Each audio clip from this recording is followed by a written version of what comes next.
Welcome back to part 2 of our rotavator cultivator tiller video, where we have 4 very different machines we're putting up against each other to see what the difference is. In part 1 we used it on stony ground and onto virgin soil in a vegetable garden, and now in this one we are going to use it on softer soil and see what happens. And trust me, things happen. So let's go. We have found some soil. Oh yes, we have. Nice clean soil, well, cleaner soil than what we had before. Now, how do you find soil like this? You get in the digger and dig it out so that you can actually rotate something. So the front bit here is actually quite nice and dry all the way through. The back bit is quite wet, so it's actually going to be a perfect test to show you what these rotavators can do in more soily conditions as well as in wetter conditions. As you can see, the soil is actually pretty clean here, up through. Back there, where it's darker, is a lot wetter. So we've now designated one area for the Alco, one area for the Stihl, one area for the Bertolini, and one area for the BTS.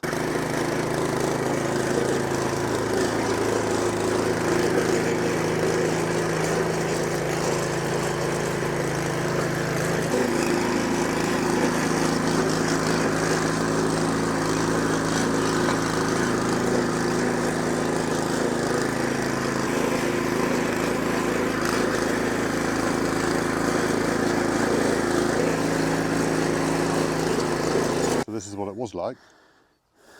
Now down to a pretty good tilth there actually, isn't it? Yeah, done me daily workout, I tell you. All right, mate. God, how bro, no? I found you fell in a puddle just now. Yeah, I was going to say, you're going to want to put your wellies on, right? That's how wet it is back there. Right, stills go. And we're away.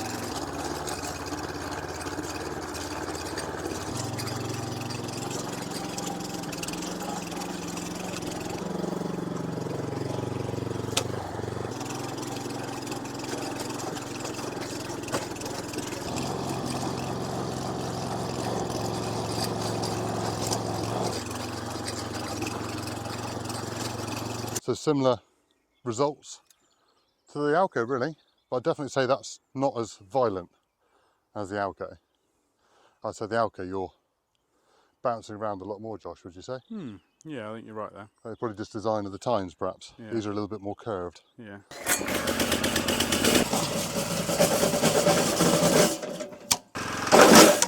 Cool.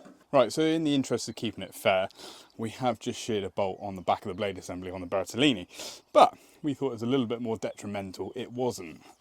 Thankfully, under here, well, there's the stone, there's the culprit, we'll call that one Mark the stone, is a 17mm bolt there, and it actually sheared that one off. So yeah, it took a hell of a whack, but we're still going. Take 2.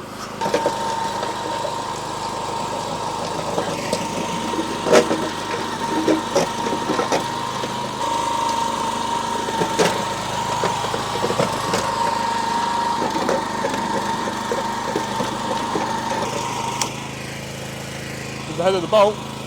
That's the old one. Who fueled it up? Come on, who owned up? Who owns up to that? He's not here today. Oh, bloody rations today, I tell you. Aspen man to the rescue! I'll get the fuel. You don't just stand there, son. I've done all the running. Oh yeah. I went and got your shear bolt, your tools, the mics. Take 3.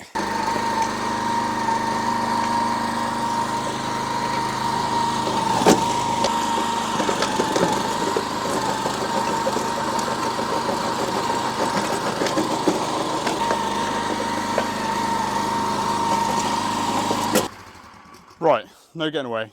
Hell of a lot easier, James. The only trouble is, being such a long machine on a smaller patch like this, you can't get right into the back corner. And especially when you're trying to turn, so I've probably left a good couple of foot here, which I just can't touch, so I'd have to go in from a different angle to get that done. So probably on little compact areas, probably not the right machine for you, but hell of a tool. Now, if Josh struggled with the Bertolini in a small area, I seem to have the HMS Titanic. So this is either going to go one of 2 ways. It's either going to absolutely shine, or it's going to be really, really hard to use in a small area. Let's try it. I might have to go down around the other areas just to turn the ship.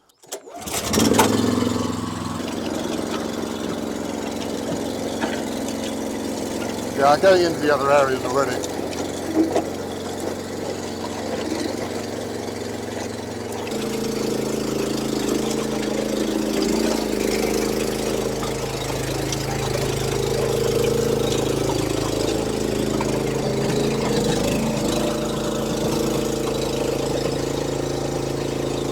like wet stuff, really. Now I'll go.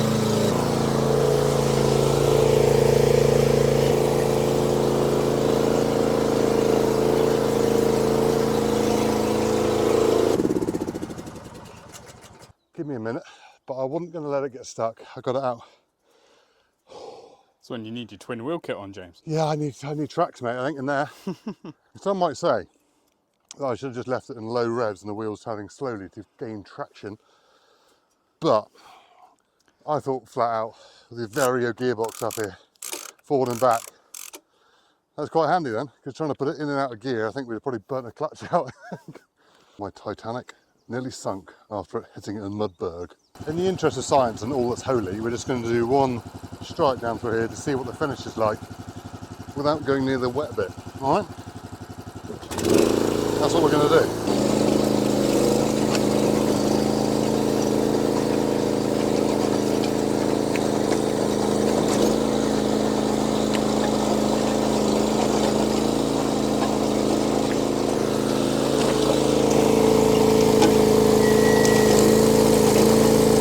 A beautiful fine tilth. Oh yes, ready for your seeds. I don't know about you, Josh, but my skin's leaking.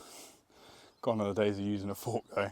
I used to use, I know, but I used to use these like for whole days and it didn't bother me at all. No, well, I'm used to those sort of stuff. I've never had a self-propelled one before, and it does make a hell of a difference. But It does. Alco, okay, for the price of it, Oh, yeah. it's a big machine. Yeah. You know, you get a lot for your money. £799, including VAT. That's retail price. But yeah, that A lot is of machine for the money. a lot of the machine money. And to be fair, on the harder areas we've done it, we could have taken the outside tines off Yeah. to make it easier for them to work. But you know, bigger's better, surely. Anyway, so the tine design is definitely rougher than the Stihls. It's a bit more bouncy. The Stihl tine is better. I think the tines are a little bit thinner on the Stihl, actually. Right. You look at the Alco, they're a little bit thicker, so there's a little bit more meat to them. So they might last a bit longer. I definitely know how thick the tines are on the Alco Do you? because I assembled it, and you've got to put every single tine on individually.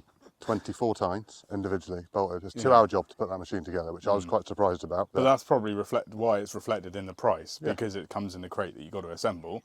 If it come in a bigger crate, where It it costs was more to ship. Yeah, that's Yeah, it. So it could be another £100 more, which Exactly. then brings you up to the price of Stihl then. Yeah, Or just yeah, over. that's right. So, Stihl machine, yeah. good all-rounder, Yeah. to be fair. It's been in production for several years now as well, Yeah. so tried and tested. You know what you're getting with a Stihl. One thing we didn't get on the camera though is when on the handle design of where the handles link in, because they're easy fold handles. We didn't show that, but we might put a clip in here. But the easy fold handles fold them over. But when you're trying to push it across a bit rougher terrain, they slip, and they always have. Because on flat ground, concrete, smooth lawns, fine. But as soon as you go to really force them, or like trying to get, oh, you think, oh, I've gone in a pothole or a divot, then suddenly those handles will slip, and I've never been a huge fan of it. And both of the conventional rotavators as well, we've got to mention, they've got the like the edges on the side. So if you're doing like a garden plot, it will give you a little bit more of a cleaner knife finish up through as well. So that's, and they can be shortened. So if you don't need the full width, you can take off, you know, one set of tines, if not two, Make them narrow. and make them narrower. So it's a nice universal sort of product, really, isn't it? Now the two rear tine tillers are, should we say, not made for smaller areas. No, They are quite, that is a downside to a rear tine tiller, isn't it? yeah. Yeah, you got a postage stamp little veg patch. There's no point spending that sort of money on a machine like that. No, definitely not. You might do it in 2 passes, but it might take you 3 days to do the 2 passes, to be honest. Uneven as well. Yeah. Obviously, they're very liable to sort of tip sideways. Yeah. Um, I mean, this was like the blimmin' Alps, wasn't it? Clambering over this. I mean, there was moundy. The Bertolini, it's quite a narrow wheel track as well, but there is another set of holes. I think you probably just spread them out a little bit, so you get that little bit more flexibility. Yeah. But having that being narrow does mean if you've got an area in the back of the garden where you've got to go down a garden path, you haven't got a massive, great wide machine, so it's quite nice for that as well, isn't it? Whereas, obviously, the BCS being massively heavy, I don't actually know what that weighs, but it weighs a lot. You know, don't get me wrong, it's an amazing machine, but in small areas and also wet areas, like, you know, we found the Ozarks back here in Florida. You know what I mean? It is boggy. And is that what the Ozarks are? No, Ozarks in Japan. That's why they're named No, the it's not. Suzuki Ozark, the Ozark No, Mountains. the Ozarks. I don't know about the Ozarks. I think the Ozarks are in Florida. Yeah, I have to Google that. Yeah. Let us know in the comments. Yeah, let us know in the Where's comments. the Where's the Ozarks? Bertolini though, nice, compact, easy machine, simple to use. Yeah. I know you did break a shear bolt, but Did. that's probably more our ground than it is the machine. Yeah. But just so you know, if you do hit a stone, the shear bolt breaks, and it's designed to do that. So the BCS, What a weapon. Absolutely whip of a thing, isn't it? Yeah, Absolute and whip. 22 different attachments you can put on that. So you can put mowers, brush cutters, Sweepers, snow blowers. the list goes on. You can turn the handles round, so you've got your implement in the front, you've got your implement behind, massive got a big Honda engine on it. Yeah, absolute weapon. Probably just not best for that. You know, the big area we've done to start with, that big soil area, if that was softer ground, that would just be the absolute perfect machine for it, landscaper's tool. So Alco, high-end domestic, still high-end domestic, but possibly low, very low-end commercial. Bertolini, Bertolini. again, low-end commercial, I would say. Yeah. High-end domestic, small holder, that sort of spec. Commercial Yeah. like gardening, like kitchen garden. Yeah, kitchen garden, yeah. Nurseries, that sort of thing, it'd probably be perfect for that. BCS, full-on landscaper, Full-time pro. estate worker, two-wheel tractor. You know, it is a tractor at the end of the day. Yeah. It's not just a tiller or rotavator. Yeah. So hopefully this video has been useful and you now know a little bit more what these different tillers, rotavators, cultivators can do. And how much you need to spend to get the tool that you need. Exactly that. We're Machinery Nation. We bring you videos every single week about tools and machinery. So please consider subscribing, hit the like button, ding the notification bell, and don't forget to check out the Connect Team app. And we'll see you in the next one. Cheerio! Cheers!